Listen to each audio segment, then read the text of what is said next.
Hi, welcome back to QuarterPod episode 12. A big thank you to Gaiska and Atletico Bilbao, or Club Athletic Bilbao, and the Mr. Pentland club in London, the supporters club. What a great setup, what a great club, what a great ethos. You could feel it. They like playing their own people. They put their own pitches out. They've done it. You know, you could buy in and do any job. They have elections, and then they have the politics that goes with it. But they are doing really well. The King of Cups club, Allion. Like, share, and subscribe if you could, and you'll get to see some more great interviews like that coming up. We've got a couple of more international ones planned already. Popular episodes so far. FC Chattanooga, tongue-in-cheek. We do own 2 football clubs at Exeter City, or part own. That's a great one, and I see that they've had on World Women's Day they announced a new woman exec moving into the team. Congratulations to her.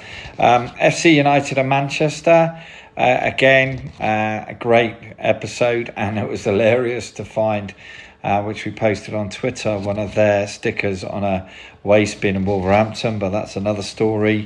We are getting downloads from, I'm going to do the shout outs, you know who you are, Denmark, Ireland, Australia, Russia and Italy. But the one that I'm particularly interested in is, or one should I say, because it's not one, is the people listening from Ukraine. I'm going to say Slava Ukraine, do trust you're well, stay safe and listen safely. Right, little trust update for you. Really delighted to say that I'm going to get a copy of the report that they announced at the Fans Forum on the 19th of January. Nick Hawker approached me and said that he's going to share it with me for a review. So thanks, Nick. Company's House, excuse me, freely available. Downloads off companyhouse.gov.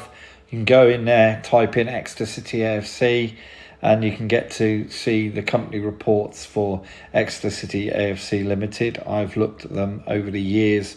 They create interesting reading. So, what were the comments, right? They mentioned they've spent £3 million on the training ground. We know that was a little bit over budget, but it's been done. We've had 3 resignations, Richard Pym, David Clough and Finance Director Keith Mason over the year. Thanks for their efforts. They've either resigned or moved on, retired, I would guess, in some cases. We've got 3, and the club were at pains to say, 3 new directors of Exeter City AFC. Jonathan Hart, who's got experience of Kathleen Nero, Dixon's, Thornton's and Woolworths. Jeremy Tipper, who's Exeter educated, who's got skill sets in tech, business, companies, charities, my misreading of my notes, and talent. Clive Balden, accountant, who was involved with getting finance from UK Sport for Skateboard GB and got them funding for the Olympics. Right, now the key figures, and this is 2022, and I'm going to do some comparisons. Turnover 4.528 million. That's up considerably on 2021, which is 2.3 million, so that's almost double. But 2022 was 4.549 million, so slightly higher. So we've recovered almost back to where we were in 2020. Gross profit is at 9%. Last year, I won't quote, but 2020 was 12%. Transfer fees. So coming back from 2020, where we made £449,000, in 2021, we had 4.95 million, which is to do with Ollie Watkins. And then for 2022, this year's posted accounts, transfer fees are 1.5 million. I'll go on to that in a little bit more detail. Profit and loss before taxes in effect. Now, on the back of making a loss in 2020 of 560,000, just almost 600,000, we made a stunning profit of 3.5 million in 2021, and that's obviously off the back of the transfer fee received for Ollie Watkins. So when you offset the loss of the year before, that's obviously quite a considerable amount of money. So if you put the loss in, that's 4.1 million of the transfer fees. We ended up being a profit or offset the loss of the year before. But good news, 2022, again, profits of 1.2 million. And that is linked to the transfer fees. Core risk stated is relegation. It's always listed in there, but it is listed as a risk. The good news is we're being very prudent. No cut revenues are budgeted into the fees. Right, now some of that transfer money. Rotherham, it doesn't state what it was, but as we know, we lost the backroom staff. There were significant compensations put in. Now, it should be noted that the tax year runs to the half year, so therefore that should start to appear. And then another bit of good news, Alfie Pond, we all know that he went to Wolverhampton Wanderers. Good luck, Alfie. That was about 500,000, I believe. And then another bit of stunning good work posted in the figures and noted was £1 million payment related to COVID from 2021 and a 516,000 payment coming in November 22, which will be hitting in the next set of accounts, I believe. Whoever did that, well done, good effort. So we are in a safe place. So cautionary notes, non-match day income could be higher, and as could retail. A bit of work to be done in those areas, but transfer fees also, if they dry up, we might start having problems. So even more reason to expand revenue areas in other parts of the club. So that is my little bit of an update. My background is not accountancy, but it is as a company director, and I do publish accounts myself and sign off accounts. So if it was my company, I would say not a bad year, and as always, be relentless, room for improvement. Right, that's the trust update out the way. The next part of the show is a great interview.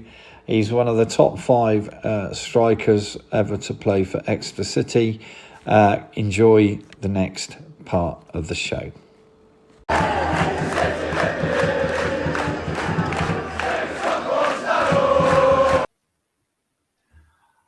Hi and welcome back to Quad Pod. I'm not going to give the episode number because I've lost count myself.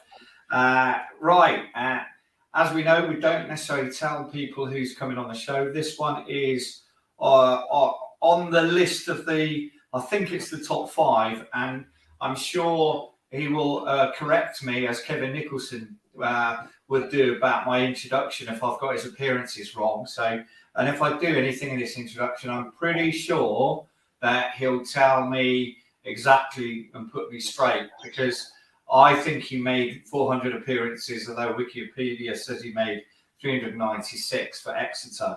So this gentleman isn't running a guitar academy, and if he's had a look on Wikipedia, he'll know exactly what I mean. He's born 2 months after me. We're almost born within weeks. He's been a winner with Exeter. He played the Man United game. He got relegated with Exeter and then came back. He was a striker.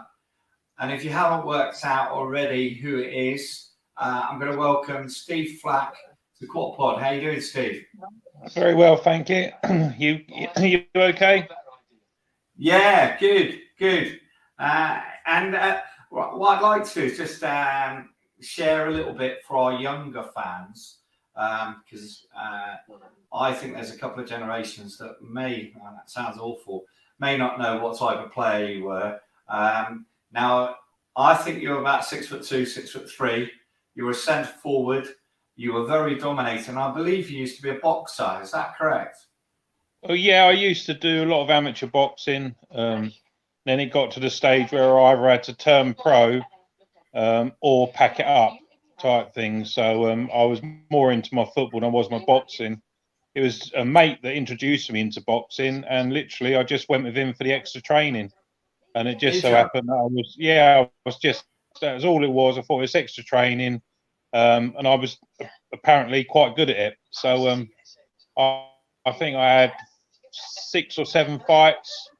I lost one and won the others type thing. So yeah, it's a real good exercise based sport, and it's really gets your heart rate up, and yeah, I did enjoy it as well. So it was good all round.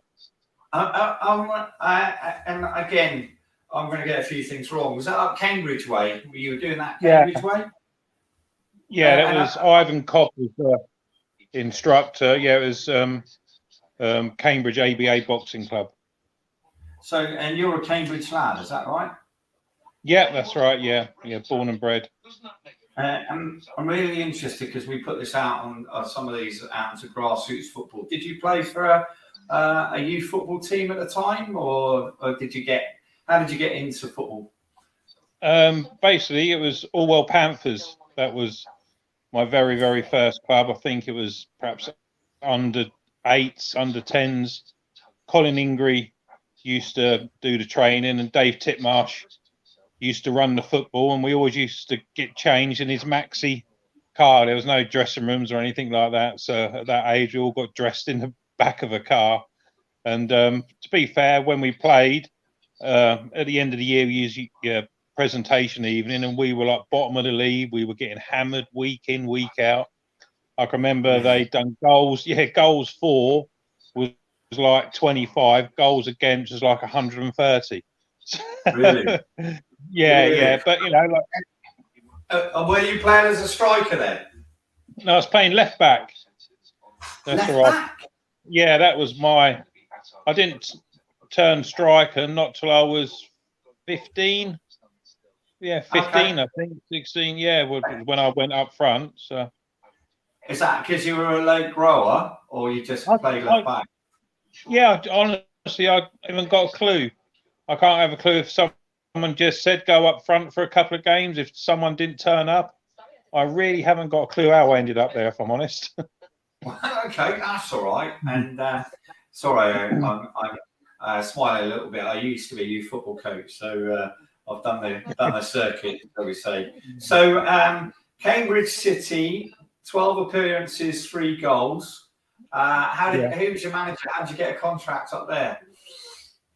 I was playing for Foxton, which was a village football team, and they had the Premier A, Premier B, and leagues 1, 2, 3, 4, 5, 6, all the way down to that. And we ended up winning the Premier A, and Cambridge City was very much a little bit like sort of Exeter City. They didn't have any money to go out and buy like a striker from what they were in. There was a Beezer Homes Premier League, so they looked at the lower leagues just to pick some players up, and that's how I really sort of ended up going there. Really, Steve Fallon was the manager.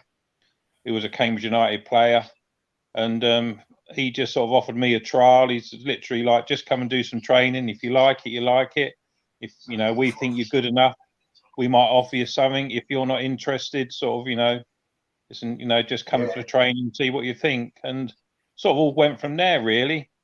And rapidly, and we're talking, let's try and get the dates roughly right in my mind.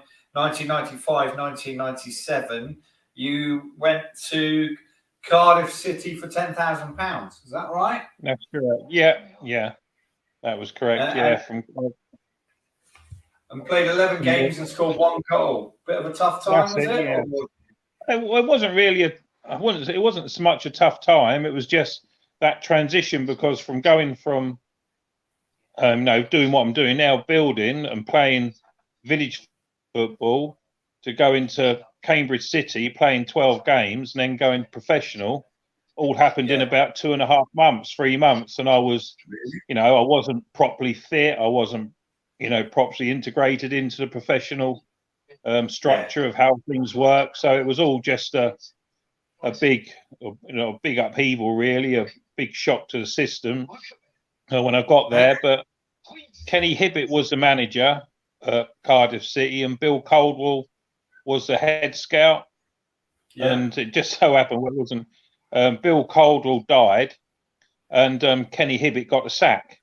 So within a month of being there, the people that got me there had all left. So, and Phil Neal come in as manager, and Russell Osman. That's right. Is that Phil Neal, Liverpool? Yeah, Phil Neal, Liverpool left back. A European Cup winner, yeah. Okay. Pardon? A European Cup winner, wasn't he? Yeah, that's correct. Yeah. So, but to be fair, I played a couple of games under him. Then just one day after, I think it was on a Wednesday, he just rang me up and just said, we've accepted an offer from Exeter City Football Club. If you would like to go down there and have talks, at Cardiff City are giving you permission to do so. So that's how it sort of started. Okay. Coming down and your first manager, I think, was Peter Fox. Was that right? That's right. Yeah, Peter Fox was the first manager, and Noel Blake was assistant manager. Big Noel, who can forget Noel Blake? I've spoken to Noel. Stroke, I think. Say again? I think Noel Blake's had a stroke. I think a few years back. Has he? Yeah. I'm 100% sure he has. Yeah. Wow. Can I just say, I didn't know that because I thought he was working in the England setup, and if your family are listening, best wishes to him. Wow. Yeah. It's he was a good man. Yeah, he was. Now, I think I'm going to go through your managerial career at Exeter and your chairman career, because I reckon that you had 10 managers at Exeter. Is that right, roughly? 10 managers. Cool. So I think that is, and shoot me down, Peter Fox, Noel Blake, Mr. Cornforth, John Cornforth, Cornforth, Eamon Dolan, Neil McNabb, Gary Peters, correct. Eamon Dolan again. Yeah. God rest his soul. Stevie Perryman with Scott Hyland. No, Steve Perry. Oh, yes, because he did take. He sort of assistant, sort of took charge. I wouldn't say he became the manager. We did ask him to become manager, but he didn't want to. Who's that? Steve Perryman. Yeah. He did. No, not Scott. No, Steve Perryman. Cool. And then you had Alex Inglethorpe. Yeah. And Paul Tisdale. Is that right? No, I didn't have Paul Tisdale. Right. Apologies. He was there when I had my testimonial. He was the manager, and obviously he sort of took the testimonial. He set up my testimonial game as it was as he wanted it type thing. So, but no, he wasn't an actual manager.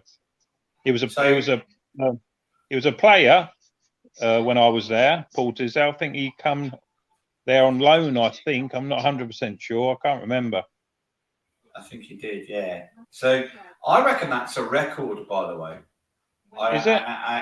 Yeah. Well, I'm going to challenge Quad Pod. There'll be somebody out there that knows. I think that's a record of number of managers. And then you had 4 chairmen you served under, I believe. Yeah. So you've got Ivor, Mr. Lewis, Yuri Geller, look, a question mark. I never thought he was chairman. Mark. No. Yeah. Best leave that as a question mark as well. Yeah. And Dr. David Traherne. Dr. David, I don't know. That that would have been around the trust time. So, Yes. Yeah. So my next question is a bit of a cheeky question then. Who was your favourite manager out of all of those? Put you on the spot, or best managers? I think at the time, Alex Inglethorpe Right. was a good manager. Gary Peters, he was very, very clear and playing football very simple. They were good managers. But Alex Inglethorpe, I think, for the way he made training exciting. He would be my best manager. Oh, that comes to one of my questions later. Hold that thought, because I was going to ask you what made things fun. And Gary Peters, by the way, your old teammate Sean Devine is on one of these recordings already. In fact, we did 2 with him because of his trust stuff. And he said a similar thing about Gary Peters, just to let you know, about how simple it was and how it made it easy to play. So it's interesting you said that as well. So yeah. Okay. So you made your debut, I believe, against Brighton Hove Albion. Is that right? Yeah, Brighton Hove at home. And we won 2-1. That's correct. Yeah, I had a goal disallowed. I love competitiveness. You had a goal disallowed. I wasn't at that game. Brighton is one of the few grounds, and I've done well into the late 70s watching Exeter. I haven't seen Exeter play there. So what was it like when you came down? You signed, just talk through the first couple of days, and how quickly did you play the game? Yeah, well, like I say, I come down, had talks with Peter Fox and Noel Blake and Stuart Dawes. Do you remember Stuart Dawes, the director? I remember Stuart Dawes. Yeah. Stuart Dawes. He was like a farmer. He was. Yes. And so I signed there. Then I think it was on the Saturday. I come down and stayed at the Sir Walter Raleigh in East Budleigh. All right. Yeah. Yeah, stayed there, and then I played the game, and I think then I went back, and then I was coming down, training and staying in a bed and breakfast just on the up Heathertree, which opposite Heathertree United football ground. There was a bed and breakfast there, where I stayed, and I think I used to go back a couple of times a week from training, and then come back down in the morning, and I think I stayed. Where was home? Was that Cardiff or Cardiff? Yeah, Cardiff was at home. So it was a couple of hours ride down. It wasn't too bad. That was all right. So I'm gonna move on to a couple of. Well, we're going to talk about a few games. The relegation out of the Football League. Yeah, that was a tough day for all of us. And now, you scored the winner, didn't you, on that day? Is that right? Yeah, Southend at home, wasn't it? That's right. What were your thoughts at that time? Because you wouldn't have known what was going on at Swansea, or could you remember? Yeah, well, my mum and dad and that were in the crowd, and my wife and that. And when I looked up, I sort of spotted where they were, and they sort of made it clear that Swansea, I think they had like 3 penalties, did they? That's right. In there. Yeah. And I think they sort of, that relayed down, and even though we won, we knew we were sort of doomed, really, type thing. So, but the club's come on a lot from then. So it all worked out all right. It certainly has. It certainly has. And you, I think, were the PFA rep around about that time as well, weren't you? Yeah, that's it. Yeah, I was a PFA rep for, I think, 5 or 6 years, I think. So for those that don't know what a PFA rep is, it's like, I don't want to say it's not quite right, but it's more like spokesman union type person that looks after relationships and stuff, isn't it? Would that it's a professional football association rep. is what you are, and every club has one. It's not like something that's a special thing. Yeah. Every club's got a PFA rep, and it's just if there's disputes between players and the managers, it's really to do with like fines and that type of thing. That you know, I very rarely had to go in with the manager and sort of say that a player's unhappy because of this reason. But yeah, that's what it is. You're just a bit of a buffer between the PFA and the manager, really, type thing. Which is a good thing. And I read, I was doing a bit of internet research, and I saw an article that was in local newspaper, I think, linked to Honiton.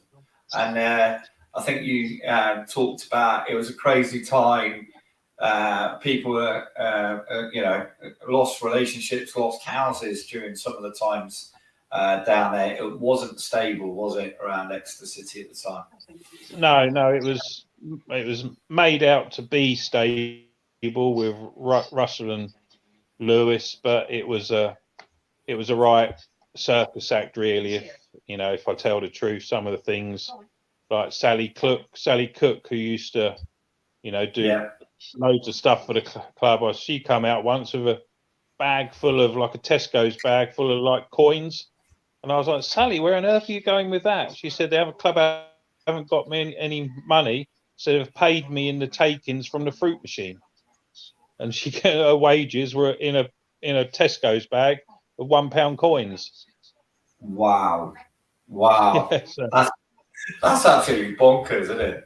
I mean, were there any other weird stories like that? Because I think that there's definitely two generations of Exeter fans that really got no idea what was going on at that time. Because there was silly things, really. It was like we play. I think it was Macclesfield away.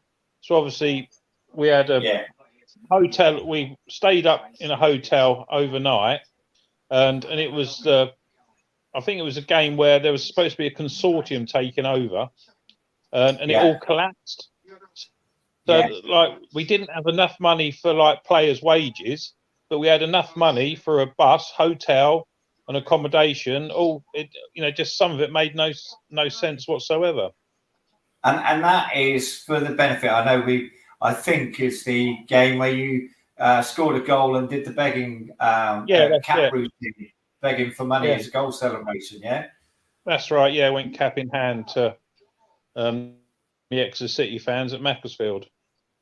I was at that game, and another random thing from that game, I don't know whether you can remember, there was a guy dressed as Darth Vader in the away end that day.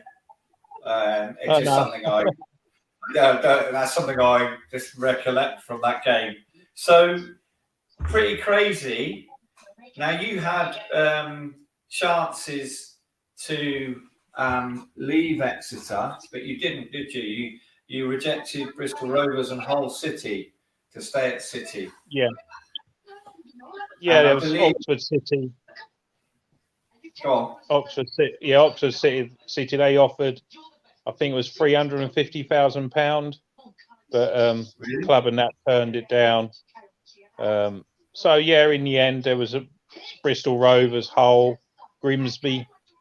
But I liked it at Exeter, and I had a good with the fans, and we enjoy living down here. We're still down here now, so we haven't moved away. So I'm sure I've done the right thing. And I'm going to embarrass you slightly because I know that you took a pay cut at one point, and people do appreciate it, and people have remembered, and that's one of the reasons why we're doing things like this podcast, to actually show a bit of recognition to somebody who's done something special. And at the time, both you and Sean Devine were doing some really special stuff. I'm going to turn it into a more positive thing here, and I believe you've scored the fastest hat trick for Exeter City. Is that correct? Yeah, 13 minutes from the referee blowing the whistle to start the game. And I scored 3, believe it or not, 3 headers. 3 headers, really? And I think for the benefit for the benefit of the audience, that was the 4th of March 2006 at Southport away, and I don't think I was at that game. At Southport home. Home, was it? Sorry. Yeah. Yeah, that's probably why I wasn't at that game at that time, because I was living out the area. So I don't think that's been beaten. And again, I'm quite happy for anybody to point me in the right direction on that. Manchester United away, the big game. What's your experiences? What's your stories from that? Well, it wasn't. I won't say there's any stories really. It was just a case of, like, obviously it was a massive game for the club. It was a massive game for the players. We had several meetings about it, but the only thing that I said to everybody is there's no point going into this game, and after 20 minutes we're 3 or 4-0 down, because it's the worst place you're going to want to be in the world is on that pitch, 3 or 4-0 down with 20 minutes gone. So I said we have to prepare right, and we have to be ready for what they're going to give us as well. So Alex Inglethorpe, he was very, very clever, and he really broke the game down into 15-minute sections. So he said, first 15 minutes, just keep that 0-0, work your way into the game. Then once that 15 minutes is over, just do the same again, but try to get a bit of possession. He said, and try to match them, in every point of the game that you can. And that's how he done it. He broke it down into 15-minute sections. And, we could believe more then. It was, we were capable of getting some sort of result there, which we did. And I remember talking to Sean Devine. He said when the subs started coming on, and he was like, "Oh my God, here they come." Were you thinking similar, or were you just getting on with the job at the time? Yeah, it was. We had Paul Scholes come on, Ronaldo, Alan Smith, if I can remember. Yeah. But yeah, no, it was. I think we were embedded in the game then anyway, and we were just prepared to, take what was ever, thrown at us type thing. And there were some hairy moments, we all know, but we did have a couple of chances. But I think I'm right in saying that obviously Manchester United, they have like a GPS thing on all the players, and we were the only team that covered more of the pitch than any other team did that year. Really? Yeah, so we had to work very, very hard to, to get a draw, and we had to, we were chasing the ball a lot. So. Yeah, no, I know in the stands, you're talking about breaking it down into 15 minutes. And I've already shared this on the podcast. I was breaking it down into a couple of minutes because my wife was due to give birth, and I still went to the game against her better judgment. She wasn't particularly happy about that, but hey, so I can sort of relate to that, what you're saying. I've got some questions from some City fans, quick ones for you. Exmouth Nick has asked, which end did you prefer to score in at Exeter, the big bank or the away end? Our big bank all day long. And then the next one was, what was your favourite away ground, other ground away from Exeter? Cambridge United. Cambridge United was one. Yeah. Because of the family? Yeah, I'd always liked that ground, Cambridge United. It reminds me a little bit of like Exeter's. It was quite compact, and it was sort of, it was, I did like Cambridge United's ground. It hasn't changed much. I know Exeter's has changed. No, it's still location's not the best, and they can't really make it much bigger. But and they've still got cows next to the ground, which always plays with my head occasionally. Yeah, that's it. Yeah. His last quick question was, do you like cheese? And if so, what's your favourite cheese? Don't know why. What's my favourite cheese? Oh, is it Woodstock? Is that one here? Is it Woodstock, is it? Woodstock? Yeah. Is it Woodstock? I can't remember what it's called. Appledore, is it? Appledore, yeah. Yeah, I think that's it. Yeah, Appledore. I like that one as well. So, couple more questions from a guy called Sam. He says, what was your favourite goal? Be Swansea at home. Swansea at home? Yeah. Go on, describe it. I've got a very bad memory. Can you remember that one? Chris Fry played the ball down the line. Yeah. And I just cut inside Jason Smith. I was about 25 yards out on the angle and just belted it straight into the top left-hand corner. Yes, I do remember that goal now. I do remember that goal. And that's at Exeter. Best away goal? But Carlisle away. Carlisle away. That was on the right foot.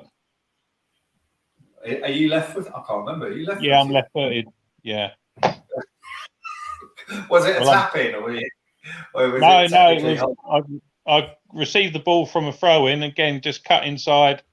And then just, to be fair, I just swung my right foot and it connected and just curled right into the top right-hand corner. Brilliant. I love that. Now, back to some of your history. Testimonial in 2006. Not many players have had a testimonial. And did you make 400 appearances for Exeter? I think so, yeah. To be fair, I look on Wikipedia and it was like 397, but I think it's over I think it's 400 or more because Wikipedia doesn't include cup games or some cup games, I think it is. Yeah, okay. I thought you'd say that because I got absolutely roasted by Kevin Nicholson. He was like, no, I have actually played more games than that. I was like, so you played 400 games. Now, you then left Exeter, right, after your testimonial with Torquay, and you went to Tiverton Town as a player coach. Is that right? Yeah. What was that like? Did you enjoy coaching? It was awful. Absolutely awful. Oh, Jesus Christ. It was, what, you just realised that? Oh. Well, it was... Martin Rogers, lovely. You know, he's a nice, really nice bloke. Don't get me wrong, and he's very, very good at getting money in at the club. But he said to me, he said, Steve, he said, I can't coach. I don't know what to do. I'm a good motivator, which he is at the start of games. So I said, we went along like that. So I went there, and then all of a sudden there was like only 6 of them turned up training because the players like Chris Holloway that live in Wales, they didn't have to come training, so you couldn't work on anything. And then when they started playing games, they would win a game, then you would draw a game, and then you would win a FA Cup qualifying game, and then lose an FA Cup qualifying game, and then they would take away his budget. So we had to get rid of 3 people and bring. I think we had something like 28 players that had come and gone. You couldn't get a settled side or nothing. It wasn't how I expected it, put it like that. Wow. And that's Chris Holloway. His dad used to come and watch him all the way, didn't he, at every game? I remember a little side story. I remember being in a pub in Southend and he was there, and you can tell by his accent, obviously, that it was his dad, one of the players' dad. So I was having a drink with him, and there was about 10 of us at a table, and some people came into the pub and very politely asked us if we wanted a fight before the game. And I turned round and went, no, I'm not interested, thank you, just drinking a pint. And they went, oh, thanks very much. Said, all right, enjoy the game, and left us to it. How random is that? So multiple players at Tiverton, all right? You then went to Dorchester non-contract. That was just, I just went there. It was a phone call, really. And they just said, do you fancy coming and have a couple of games?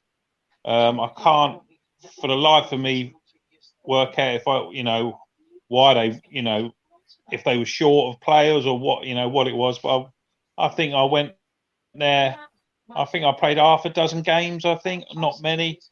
But it's a nice ground there, Dorchester. It was supplied by Tesco's, wasn't it? They built the ground. Right, yeah. Because I think Bournemouth, did they play some league games there? I think some of them do. But it was just not quite what you were expecting out there. Yeah, it was the non-league thing, really, and it was, like again, it just wasn't what I expected. Really, it is so different to a professional setup when you go. Even though Dorchester Town is, quite a big club, and it is, it is run well, but it's not run like Exeter City Football Club. So, yeah. I'm glad you said that, because that was going to be one of my next questions. It's like, and I see you on social media occasionally. I know you probably see me as well on social media. Where do you think the club is compared to those what I call dark days? We're doing all right, aren't we? Yeah.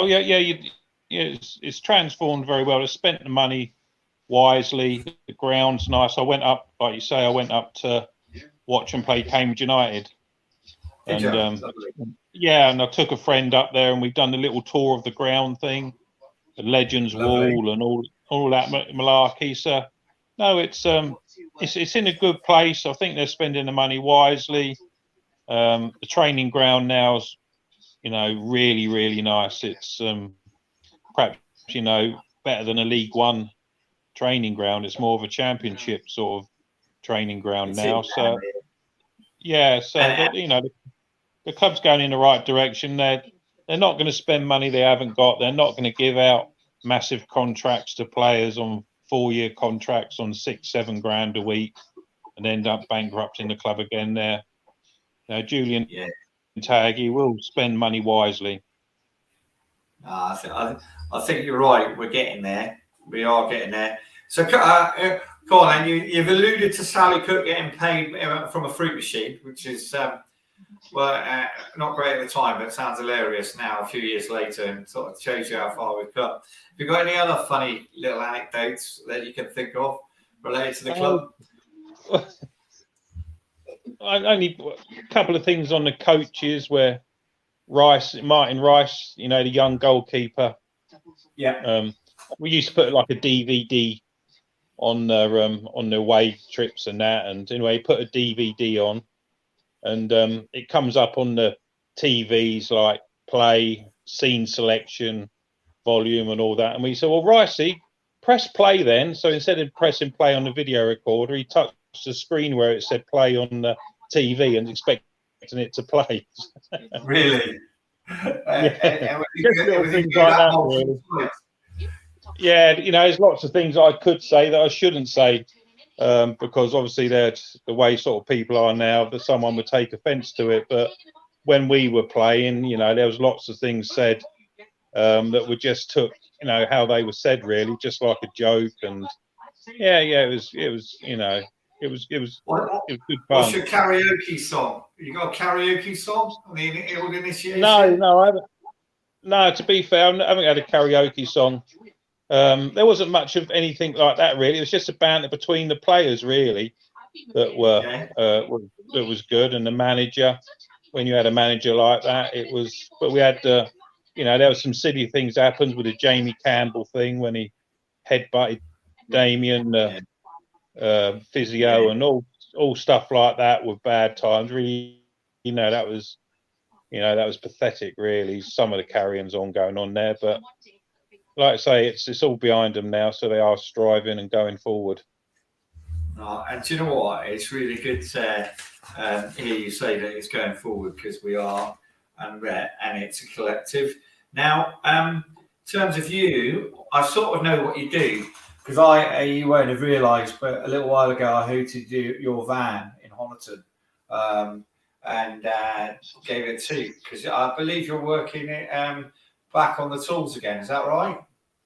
Yeah, life's done full circle for me, really. I was a bricklayer and got my City and Guilds and Advanced Craft before football. I turned pro at 24, and then after I finished playing for Exeter City, everybody knows Jimmy Giles. Yes. He was a bricklaying contractor, so I worked for him for I think a couple of years on sites, and then I'd done a little bit of my own stuff, built some extensions for people and bits and pieces like that. Now I work for TBR Construction. Right, okay. And I've got a question, a really random question. Right, what is the biggest wall that you've built? And I had that as a question beforehand from one of the researchers.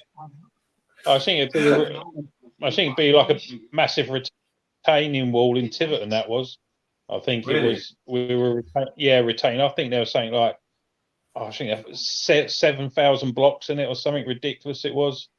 So that's the biggest wall that I've built. But well, in a few years' time, when I move down to the West Country myself, and you live in my hometown, I will be probably in the nicest way knocking you up and seeing if you can put an extension up for me at some point. A couple of football questions just to finish off a little bit. Tipton St John and Axminster Town. Were you involved for them? Tipton St John, I was. Yeah, Axminster Town. No, yeah, Tipton St John. They were. Well, again, it was when I was on the sites with Jimmy Giles. There's a bloke called Dave Strawbridge, and he was manager at Tipton St John, and the founder on the sites. They were also, Steve, why don't you come and help us out? And in the end, I did. But yeah, they were a good bunch of lads, and we got 3 consecutive promotions on the bounce. So yeah, and they were just an average team. So I just organised them, and they listened, and they worked really hard. And we got 3 promotions on the bounce. And then obviously I've only just stopped playing. I played last year at 50 years old. Did you? Wow. So for Tipton St John. So I've sort of just stepped away from it for a little while at the moment, and just see what happens. We had COVID and all of that type thing. So, but yeah, no, it's they're a good bunch of lads. That sounds great. Playing to your 50 as well. Well done. Bearing in mind I'm 2 months older than you, my football days were a long time retired. So, I think you beat Kevin Miller there. Yeah, Kevin Miller. He played until he was 47, I think. Did he? Yeah, I think he played at a better level, I think, than what I did. I imagine, didn't he, Kev? Did he play for third? Was he play? He's only in goal as well. He's only got to catch the ball and kick it. Yeah. Yeah, it's not as if he's got to run around like a centre forward, is it? So, if you're listening to this, I apologise in advance before I see you at the Brian McDermott evening. So, by the way, Brian McDermott evening. Have you heard about that? We've got Brian coming down on the 24th at the Heaventree Social Club. So it should be a good night. If you want to pop in, do pop in. You'd be very welcome to see us. Yeah. One of my mates, he plays for Heaventree United, so I think Yeah. Oh, you'll have to make sure that they know he's coming. It's going to be a good night. We've got Danny Bailey coming as well, and Kevin Miller's coming along as well. So, yeah. So don't be a stranger, Steve. I'm conscious it's Friday night. And you've probably got a nice weekend, and we're, for the benefit of the podcast, we're on your wife's telephone because we had a few technical issues. So I'm conscious that her social life has been put on hold while we're doing this. So have you got a nice weekend planned? Are you going to Wickham perchance? Probably not. No, my weekends are mainly dog walking. I saw that. Lovely. Well, I'm going to wish. For the benefit of the audio, I think that is that a Dalmatian? Yeah. What's your dog? Yeah. It's Dalmatian, a spoilt Dalmatian. He's huge. What's he called? Blue. Blue.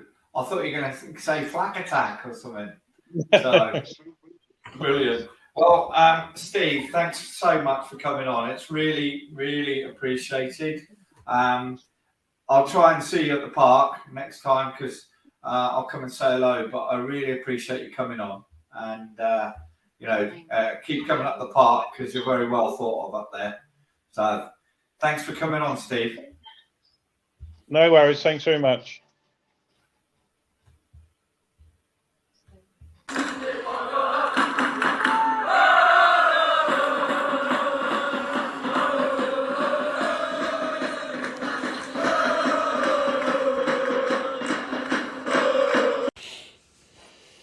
Hi, close of the showtime, Stevie Flack from Orwell Panthers under 8s. to changing the back of a maxi car to working his way from playing a left back as in youth football to a striker at 15, and from a builder to a footballer, and then back to a builder in the local community in East Devon. So if you want any building work done and you want to chat with Steve Flack, perfect man to do your job for you. No job's too small, and I'm sure he'll do estimates along the way. Right, it's Sunday. Great result. Exeter yesterday beat Lincoln. What a day that was. Weather was horrific on the journey home for me personally. Me Too campaign game, and goes without saying, Me Too, ladies, women, super important, which brings me on to say good luck for our ladies against Portishead, who are literally kicking off in about an hour's time, and I believe there could be 2,000 there, which is phenomenal stuff. Brian McDermott evening, World Wide Web, ticketsource.co.uk. Tickets are selling really well. We've got excellent numbers. We are now selling raffle tickets, and I think we've sold a couple £100 worth of raffle tickets already, which is great news. Couple of shout outs to the club. Well done for getting the corporate accounts out, and not a bad set of results. And I'm always relentless. That's a bit of a cheeky comment. They're a good set of results. Training ground, getting some phenomenal feedback related to the training ground. And also, just to shout out, there's a poster mural being put up the training ground, and you can pay £10 to get your name, family name, business, your message to the players, and it's going to go up there for a very long time. So that's a great opportunity. And I was in the retail shop yesterday. I believe we've got new kits coming, and I'm hoping that they will come on and talk to us about that in the next few months. So if you want one of the present kits, you better get in quickly and get them bought. That's our lot today. Have a great weekend, what's left of it. Have a great week, and we've got a really exciting podcast, next one out. It's onto another continent, and excuse me, it's full of Exeter City chat, and also discussions about structure of football. Look out for it. It's coming soon. Have a good day. Enjoy.